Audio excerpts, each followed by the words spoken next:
want Val to know I'm here. I heard his great report, and I'm excited to be part of Team Utah, Val.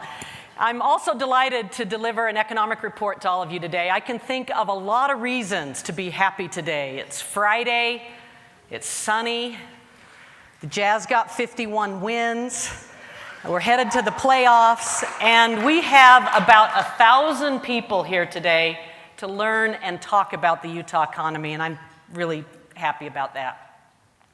Well, I want to give an economic report, and I'm going to do something like I did last year, where I want to share with you my instincts about what's important in the Utah economy. And I want you to think of 3 words as I do this. The first word I want you to think of is positive. We have a lot of positive things happening in Utah. The second word I want you to think of is healthy. The Utah economy is healthy in so many ways, and we'll talk about that. And then the third word, and this is the one that has to get you kind of thinking about what do we do next, is we need to be mindful. There's a lot of risks out there. There's a lot of things we need to be paying attention to. We're late in an expansion. We've been in an expansion for a long time. So I want you to think about being positive, healthy, and mindful. So here's our unemployment rate.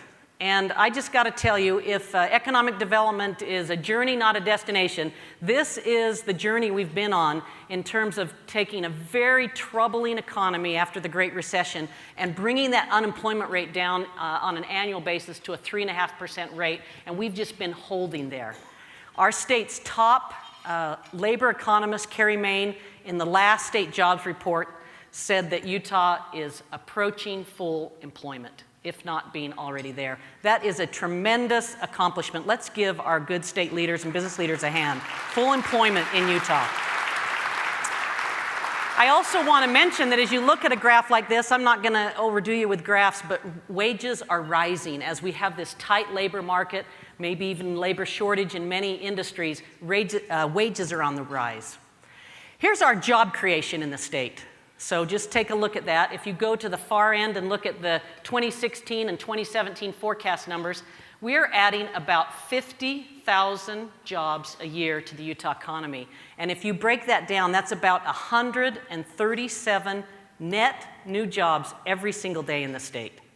Just think about this, 137 jobs, 137 jobs. That's the kind of engine that's being created as business leaders and the workers in this state and the leaders in our state are shepherding this good economy. All right, last year I did this, I'm going to do it again. We love, in the economics profession, the magazine The Economist. It's the best economics periodical in the English-speaking world. Every year, the editors pick 10 covers that capture their thoughts about the year. This is what they picked for 2016. You'll see the president of Brazil who was impeached. You'll see the ripped British flag for Brexit. If you look on the lower left hand, you'll see the Statue of Liberty with her hand on her head. This is the divided America. Really serious, important issues. If you look on the bottom right, you'll see the tragedy that is Aleppo and Syria. So these are the contextual issues that sort of informed economic thinking globally in 2016. I'm going to bring you today the 10 Utah Economist covers for us to be thinking about. How does that sound? We did it last year. Okay, so our first one is I'm titling Risky Business. Okay, so we're going to start big and global, risky business. You'll see a puzzle up there. You'll see Janet Yellen in a puzzle. You'll see Donald Trump in a puzzle. Down below it, you'll see world leaders from Syria and Russia and North Korea. We are operating in an environment of risk. And in economic terms, you have monetary policy and fiscal policy right at the top of the ledger. That's represented by Janet Yellen and our president, Donald Trump. Now, we know in monetary policy that interest rates are on the rise. We have a strong U.S. economy. The Fed is raising interest rates. We might get 2 more rate increases this year. And so monetary policy isn't really on the side of extending the expansion. It's more thinking about long-term inflation control. Then you've got fiscal policy. That's represented by the puzzle with Donald Trump. And as you think about fiscal policy, we're talking about investment in infrastructure or tax cuts, the things that we do in Washington that can extend an expansion. And the thing that makes it so risky, as you know, is that we have no idea if Washington can pull it off. They didn't get health care done. We don't know if they'll be able to get the infrastructure bill passed. Who knows if they'll be able to get the tax cuts. So risky business. This is the business we're operating in. Economist cover number 2, I have put global trade on the cover, and I highlighted avocados in Mexico. I love the country of Mexico. It's a very important trading partner to our state.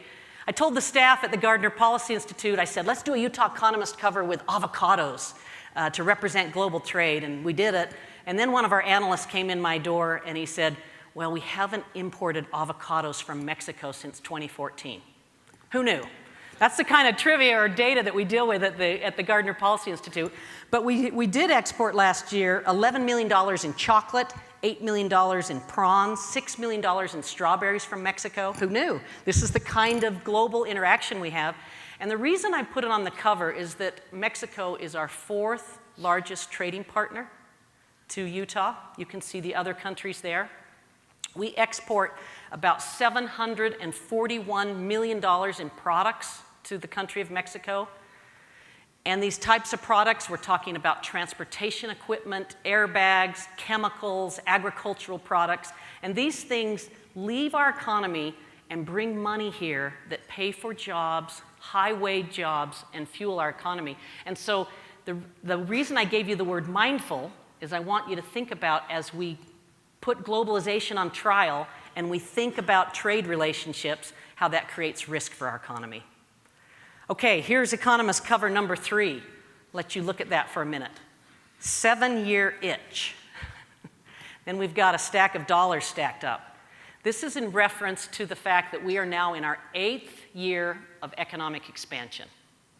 That's a long time. In fact, it's our 2nd longest expansion in both US and Utah history. If you look at this graph, you can see the current expansion stretching about 94 months. Then you can see what I'll call the Huntsman expansion, the 2001-2007. Then you can see below that the longest expansion in our nation's history and in Utah's history. I'll call that the Levitt expansion, just for fun. But you'll see how we are now late in what is a normal cycle. Every 7 to 8 years, for the last 5 decades, the global economy has gone into recession. That's sort of the recession clock. And so everybody's asking, when is the next recession? And recessions, as you know, follow expansions like night follows day. And so we always have to be really mindful about that. The one other thing I would make note of is that recessions don't know anything about a calendar. You know, they don't follow a clock. They don't die of old age. So we still have a really strong economy that's kicking, vibrant, dynamic, doing great things. But we need to be really mindful because this cycle is alive and well. This is our history. This is job growth in Utah since the 1950s. And there is nothing but volatility in what you see there. And if you look at the far end of that graph, you can see how we've been holding at this nice 3% plateau. Very positive, but the time will come when we will have another downturn. Okay, I've got another one here. This is our cover number 4. This is the tale of 2 Utahs. And this graphic is intended to show you the notion that we have an urban Utah economy that's doing really well and a rural Utah economy in many places that is not. I had our staff at the Kempsey Gardner Policy Institute take job growth by county from 2008, so before the downturn, to the present, and this is what that graph looks like. If you're in red, you're a county whose economy grew, and if you're in white, you're in a county whose economy has contracted. We actually have 2 very different experiences happening in our state. Some would say that it's different everywhere. It is, but there is definitely an urban-rural divide. Okay, here's another one. This is Economist cover number 5. This is the grain of Utah. You see the cake with the 100-year mark on it. This is a very real phenomenon in our state as we age, and I'm going to show you a really complicated graph that you should never show to an audience this large, but I'm going to, and I think you'll be able to follow me. This is a population pyramid. At the bottom are 1-year-olds, and at the top are 100-year-olds. And the boys are on the left, and the girls are on the right. We take 2 histograms and put them together. In the center, that little piece that looks like, let's call it the Empire State Building, that is Utah's population in 1960. Go out one more layer, you see the Christmas tree shading. That's the Utah population today in about 2015. And then if you go out to the far shaded one, that's our projections for the Utah economy in 2065. So we go from the Empire State Building to a Christmas tree to a beehive. That's how much larger we get, but you can also see how much older we get. So the grain of Utah is something that will change everything in this state, something to pay attention to. Okay, I'll let you look at this one for a minute. This is Utah Economist cover number 6. What do you think that one is? Do you see a bear? Do you see an ear? Bear's ears? I got Sagebrush Rebellion 3.0, and this is the notion that the public land discussion in our state remains alive and not well, and it's something that we have to wrestle with as a state. Certainly affects our economy, certainly affects how we do business. This is federal land ownership for all 50 states. The red are states that have at least 50% of the land in public ownership. That's certainly a challenge for our state, worthy of an economist cover. Here's another one. This is number 7. Does Utah have a housing shortage? At the Gardner Policy Institute, we employ the senior fellow for the Ivory Boyer Institute, and Jim Woods is the best analyst on housing, construction, and real estate in the state. And he's prepared data that looks like this. We look at how many new households are formed and how many new housing units are built. And if you look at the 70s, 80s, 90s, and 2000s, see how that black line is always above the red. We are always building more houses than we have new households being formed. But if you look in the 2010 to 2015 period, that's the last bar, you can see how the housing units aren't keeping pace with household formation. So we're trying to figure out what's going on. Something interesting. In economist speak, you never like to talk about shortages or surpluses. Here we think we have a shortage. Okay, I put this in for Governor Herbert, the incredibly disappearing general fund. Our good governor has to take care of roads and education and public safety and all the things that are important to us, and yet we have a tax system that isn't delivering the revenue that would keep pace with our economy. We call it the disappearing general fund. It's basically sales tax monies that we lose because of remote sales and because of changing purchasing patterns. If you look at this graph, the things that are taxable are going away. They're not taking as much of our expenditures. We're spending our money on health care and pensions and things that don't get a sales tax. And as we do that, our government revenue does not keep pace. Last couple I'll show you, investment, investment, investment. You're all familiar with the real estate, location, location, location. This is the rebuild of the Salt Lake City International Airport, a true gift to the Utah economy. Here's what it will look like when it's done. You can see the concourses. This is the outside of it. That airport is a $3 billion investment in the Utah economy. It's the gift that will keep giving, something really important to Utah. My last cover, Utah in 2017.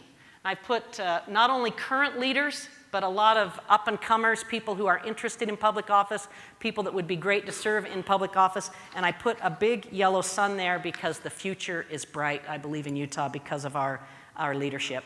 So here are the covers. Risk, trade wars, 7-year itch, tell of 2 Utahs, urban and rural, grain of Utah, public lands, housing shortage, tax modernization, investment, and political leadership. I want to just say, as a representative of the David Eccles School of Business, that the Utah economy is positive, it's healthy, and we need to be mindful about the future. I'm so glad you're here today learning about it. Thanks so much.